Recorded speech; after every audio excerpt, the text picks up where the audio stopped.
What is up, guys? Welcome back to Biopilot Arms. Today is the 4th of July, and unfortunately, I will only be watching fireworks, eating good food, and probably drinking, but I will not be shooting any guns because unfortunately I was not able to get out to the range, so no range video for you guys. But we are going to be going back to our roots.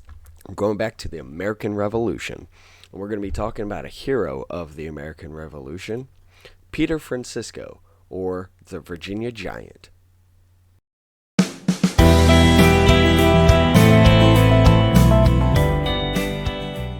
On the morning of June 23rd, 1765, a ship dropped anchor in the James River at City Point, now a part of Hopewell, Virginia. A longboat was lowered into the water, and two sailors rowed it to the wharf, where they deposited a young boy. The sailors left, and the ship immediately slipped back down the river. Thus, Peter Francisco arrived in the New World. Found sitting on the dock, the boy appeared to be 5 years old and large for his age. Later research seemed to indicate that he was a few weeks short of 5 years old. Olive-skinned and with black hair and dark eyes, he had a brave bearing and an engaging manner despite his predicament. He spoke a foreign gibberish, what might have been Portuguese mixed with French or Spanish, and kept repeating the name Pedro Francisco. His soiled suit was of the very best quality with fine lace collar and cuffs, and on his shoes were silver buckles bearing the initials P.F. Peter Francisco, as he was promptly called by the English colonists who found him, would grow up to become the strongest and the most remarkable private soldier of the American Revolution, a man whose legendary exploits are remembered even today. After learning some English, Francisco explained to his new friends that he recalled living in a mansion by the sea. His father was a shadowy figure in his mind, but he remembered a little sister and a beautiful mother whom he loved. Although he was never able to recall the name of his native country, he did retain some memories of what likely were the last moments of his life at home. He was playing with his sister in the garden of his parents' home when two sailors lured the children to the garden gate with cakes or toys. Opening the gate, the men seized both children. The girl managed to escape, but the kidnappers threw a blanket over Francisco and carried him off to their waiting ship. Azorean historian Pedro de Merim deemed the kidnapping a routine atrocity, likely the work of Algerian corsairs. In America, Francisco thrived under Judge Winston's patronage. He had a keen mind, and although technically illiterate, he came to understand the colonists' struggle against the mother country. He developed muscles of steel while working in the fields and the blacksmith shop. By age 15, Francisco was 6'6", in a time when the average man was at least a head shorter, and he weighed 260 pounds. Dude, imagine that. By age 15, this guy was 260 pounds and 6'6". The average British soldier at that time was 5'5". He's a whole foot taller than any British soldier. And the average American, I think, was 5'7". So he's almost an entire foot taller than even an average American, and he's 15 years old. This guy was a beast already. Winston loved like a son the young giant who could do the work of 3 men and planned to adopt him formally. In the spring of 1775, he took Francisco with him to Richmond for a meeting of the Virginia Convention in St. John's Church. Francisco was outside listening through an open window when on March 23rd, Patrick Henry delivered his impassioned speech that ended in the declaration, "Give me liberty or give me death." We all know that speech. Francisco wanted to enlist in the militia immediately, but Judge Winston made him promise to wait 1 more year. Finally, in December 1776, Winston released him and gave him permission to join the army. Francisco, then 16, enlisted as a private in the 10th Virginia Regiment under Colonel Hugh Woodson and was sent to Middlebrook, New Jersey for his basic training. Assigned to General George Washington's Continental Army, Francisco received his baptism of fire at the Battle of Brandywine on Thursday, September 11th, 1777. There, along the Little Creek of South Philadelphia, Washington tried to stem the advance of an army led by Lieutenant General Sir William Howe and Lord Charles Cornwallis. With a circular flanking movement, Howe surprised the Americans, who had expected a frontal assault. The Continentals fought desperately, but were routed by Cornwallis's regulars. Francisco's regiment and other units were rushed onto the field late in the day. In an effort to halt the British advance and protect the American rear, the 10th Virginia took position at Sandy Hollow Gap, a narrow defile flanked by woods, where its mission was to block redcoats pursuing the fleeing Continentals. Standing their ground valiantly, the Virginians and detachments of the Pennsylvania line held the gap long enough to enable Washington to turn the rout into an orderly retreat. This was the fifth time that Howe had beaten him, but once again Washington had saved his army. During the fighting, Francisco took a British musket ball in his leg, the first of many wounds he would suffer. He was taken to a makeshift hospital at a Moravian community north of Philadelphia and treated near Major General Marie-Joseph Paul Yves Roch Gilbert de Monterre, Marquis de Lafayette. I'm going to call him Lafayette from now on, because that is entirely too long of a name. Who needs such a long name? Anyway, who also had suffered a leg wound in his combat debut that same day. While recuperating, the 16-year-old Portuguese and the 19-year-old French volunteer struck up a conversation. They would become lifelong friends. Francisco's wound healed quickly, and he rejoined his regiment just in time to take part in the Battle of Germantown on October 4th. There, the Continentals tried vainly to hold their forts protecting the lower Delaware River. A British counterattack forced a disorderly American retreat, but the gallant Major General Nathanael Greene held fast. Francisco was in the thick of the action as Greene opened his lines to let other Continentals retreat, and then closed ranks to give them a chance to reorganize. From October to November, Francisco was on duty at Fort Mifflin on Mud Island on the Delaware while British ships bombarded the position. He was one of the exhausted survivors who abandoned the island on November 16th. Shortly afterward, he and the rest of Washington's oft-defeated army wintered at Valley Forge, and during the nightmare of hunger, bitter cold, and exposure that was the lot of the colonial soldier there. Like many, he became ill and spent 2 bitter winters in the hospital. When his tour of duty expired, Francisco re-enlisted and subsequently took part in the Battle of Monmouth Courthouse on June 28, 1778. There, after an initial collapse of his original offensive plans, Washington rallied his retreating units, which showed the results of their drilling at Valley Forge under Major General Baron Wilhelm von Steuben's tutelage by fighting Lieutenant General Sir Henry Clinton's Redcoats to an exhausting standoff. Francisco was wounded again when a musket ball hit him in the right thigh. As a result, he was in pain for the rest of his life, but that disability did not shake his zest for soldiering. The following year, Francisco was chosen as one of 20 soldiers in a forlorn hope, handpicked by Washington, for Major General Mad Anthony Wayne's assault on the British fort atop Stony Point on the Hudson River. Moving out at 11:30 p.m. on July 15, 1779, the men had to clear the way for Wayne's light infantry by cutting a path through the undergrowth with axes, then scramble up the cliff. Francisco was the second man to reach the top, and as he advanced into the fort, fierce fighting ensued. Of the 20 members of the Forlorn Hope, 17 were killed or wounded, the latter including Francisco, who received a 9-inch bayonet slash across his abdomen, but killed his adversary and 2 other redcoats. In spite of having suffered his 3rd wound of the war, he joined in a charge to the Fort Flagstaff and was the first to seize it. He then lay there spent while the redcoats surrendered themselves along with their ammunition and provisions. In the morning, Francisco delivered the flag to Lieutenant Colonel François Louis Thierry de Fleury. Fucking French names, bro. In the morning, Francisco delivered the flag to a French army engineer fighting for the Americans. News of the victory at Stony Point spread swiftly through the colonies, as did Francisco's fame.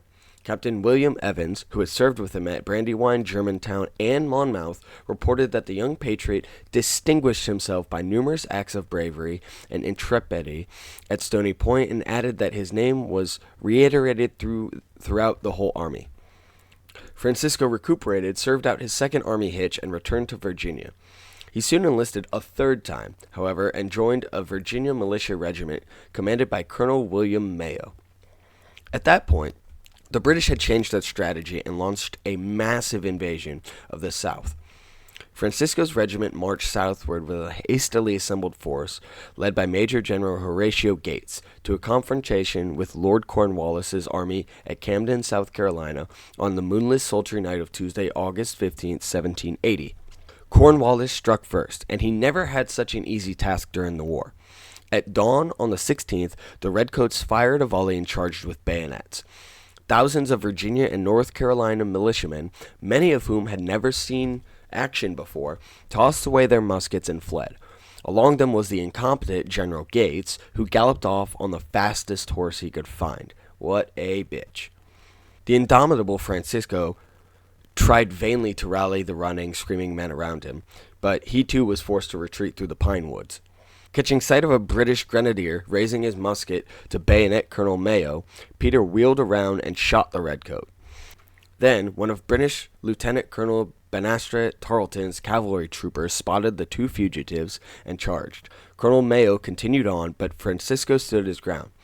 The green-coated cavalryman raised his sword and ordered Francisco to throw down his musket, but the young militiaman merely stepped aside. As the horseman wheeled to cut him down, the boy sidestepped, then swiftly bayoneted the trooper, toppling him from his saddle. Mounting the horse, Francisco impersonated a Tory as he yelled, "Huzzah, my lads! Let's go after the rebels!" As he rode through the advancing British line, he spotted Mayo trudging along on foot, the prisoner of a British officer. Francisco rode up and cut the redcoat down. Alighting from the captured steed, Francisco urged his regimental colonel to ride it to safety. Colonel Mayo never forgot the young soldier's gallantry. Years later, he presented Francisco with his small dress sword and promised to bequeath him 1,000 acres in Kentucky. That sword is preserved by the Virginia Historical Society in Richmond today. After the colonel departed, Francisco performed one of the most legendary acts of his remarkable life. Amid the retreating Continentals, he spotted an abandoned small field piece. The attached artillery horse had been killed.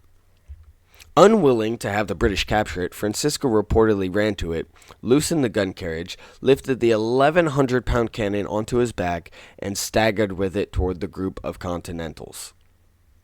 Okay, to put this into perspective, guys, 1,100 pounds is how much this vehicle weighs. It's like walking up, picking this car up, and just walking with it on the battlefield back to your positions. That is insane at how much weight this guy was just like, I don't know, I don't want the British to have it. Walking away with it. What in the hell, bro? Exhausted, he felt entitled to sit under a tree, but he had barely regained his breath when one of Tarleton's troopers burst through the pines and reared above him menacingly. He gave Francisco a choice, either surrender or die.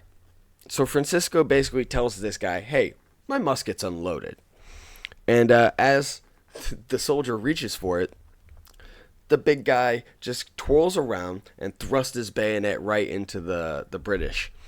He then climbed on the dying man's horse and left. Killed the guy, took his horse.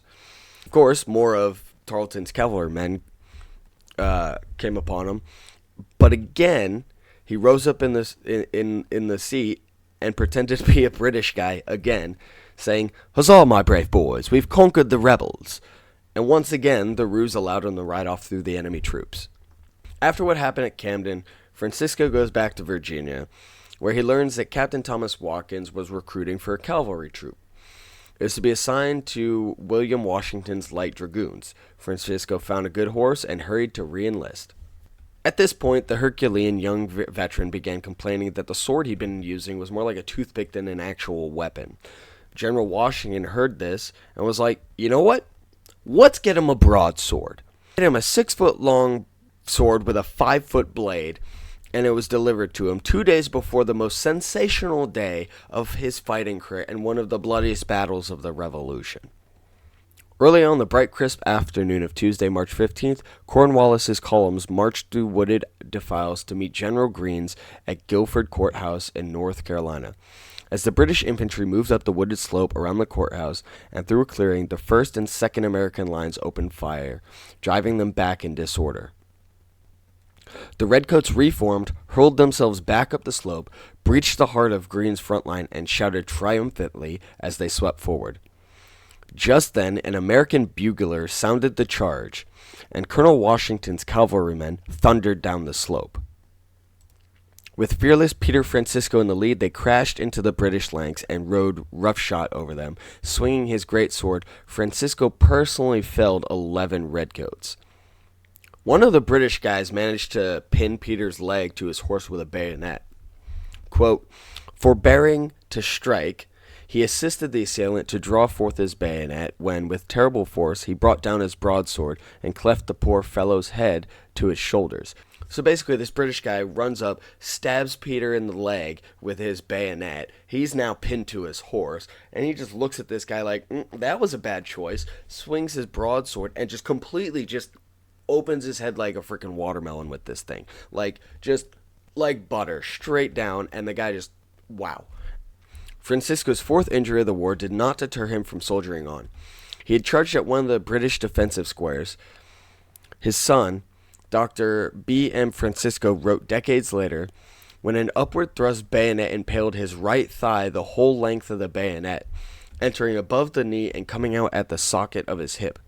Doubling up with pain, he wheeled out of the action, clinging to his mount in desperation. He rode a short distance before tumbling unconscious to the ground, and was thus spared the sight of Greene's withdrawal, leaving Cornwallis the victor. Francisco was found lying beside 4 corpses by a kindly Quaker named Robinson, who was scouting the field for survivors. Robinson took Francisco back home, nursed him back to health. It took 6 to 8 weeks for him to heal up. Meanwhile, everybody was talking about everything that he did at Guilford Court, and it was the talk of the Southern Continental Army. Colonel Washington was so impressed that he offered this guy a commission, but Francisco declined because he's like, I'm not educated enough for that. Greene had a handsome razor case made for the hero as a tribute to his moral worth and value, and if you want to see that, that case is preserved in the Guilford Courthouse National Military Park Museum in Greensboro, North Carolina. Eventually, a monument to Peter Francisco was erected on the battlefield itself. Francisco walked back to Virginia, regaining his strength as he went. Meanwhile, the war had engulfed his home state as Cornwallis crossed the border into Virginia. Tarleton's hated dragoons were raiding army posts and settlements, and Francisco was given a special assignment as a scout, a great honor for a private soldier. One day, while cantering around the countryside, he stopped at Ben Ward's Tavern in the Nottoway County village of Amelia to take a break. He was sitting quietly in the inn yard with a mug of ale when 9 of Tarleton's troopers suddenly galloped along the road and surrounded him.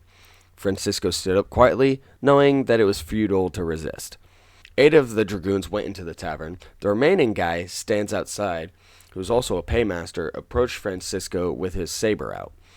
Give up instantly all that you possess of value, he said, or prepare to die. And he wanted this big silver buckles on Francisco's shoes. So Francisco's like, they were a present to me as a valued friend, so give them in your hands? Nah, I'm not going to give them to you. You want them? Take them. Take them. Go ahead. If you think you can take it, take it. So this guy makes the monumental mistake. He tucks his saber under his arm, hilt first, and then bends down to take them. And so Peter just takes a step back, grabbed the saber, and slashed his head and neck. Like he's not paying attention, so he just takes the saber from him and cuts him up. Although the guy was, mortally wounded, he drew a pistol and shot Francisco, but it just grazed him. It was his 6th wound of the war, but in the fray that ensued as the other 8 troopers came running out of the tavern, he netted 1 more wounded dragoon galloping off to his troop. 7 dragoons running helter-skelter for their lives, and 8 horses for himself. So you can see here in this picture, he killed the one guy, killed the other guy on the horse, and then everybody else just ran away, and then now he's got 8 horses. Well, all right then. Sounds great to me, Again, Francisco's exploits resounded throughout the Continental Army, and he became known by a number of names, such as the Giant of Virginia and the Hercules of the Revolution. Without him, we would have lost 2 crucial battles, perhaps the war, and with it our freedom, General Washington said. He was truly a one-man army. The skirmish at Ward's Tavern marked the end of Francisco's fighting career, though. He was in alliance with his friend Lafayette to watch the surrender of Cornwallis's army at Yorktown on October 19th, 1781, and then they went home to Richmond together. Following Britain acknowledging that America had independence and the end of hostilities in 1783, Francisco made it a priority to get an education and re-enter civilian life. He applied for a place in John McGraw's private school and was accepted. Within 3 years, he was reading the classics. He became an avid reader and assembled his own library. He married 3 times, became prosperous, acquired property, raised children, and served on juries. The fame of Francisco's combat prowess slowly gave way to the legacy of a quiet-spoken, kind-hearted giant who shelled corn for the poor and habitually left the table to take food to old servants. January 1831, Francisco developed an abdominal ailment, probably appendicitis. He died in Richmond on Sunday, January 16th, at the age of 70. The Virginia House of Delegates adjourned in respect for the patriot, who was no common man, and whose striking example of bravery and exploits have scarcely ever been excelled. An impressive funeral was conducted by the Right Reverend Channing Moore, Episcopal Bishop of Virginia, in the House of Delegates Hall at the state capitol on January 18th, and the funeral procession comprised the governor, legislators, citizens, and units of the light infantry, artillery, dragoons, and the public guard.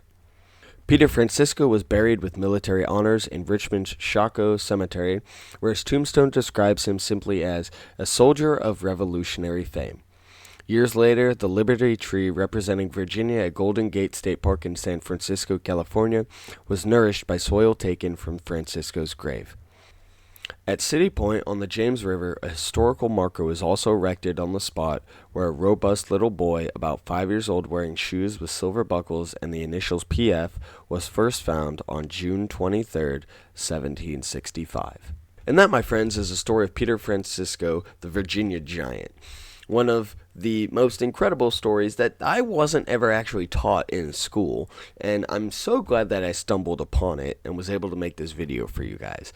So with that, guys, happy 4th of July. Make sure to like and subscribe if you like this video, and if you want to see more videos like this from me, go ahead and drop a comment down below and let me know if you like me talking about these historical figures or not. Anyway, guys, if you want to read the entire article that I read from the beginning to end, that will be linked in the comments down, or in the description down below. Make sure to keep a lookout for more videos like this if you like this one. I think I'm going to do some more of these. Anyway, guys, happy 4th of July, and I will see you guys next time.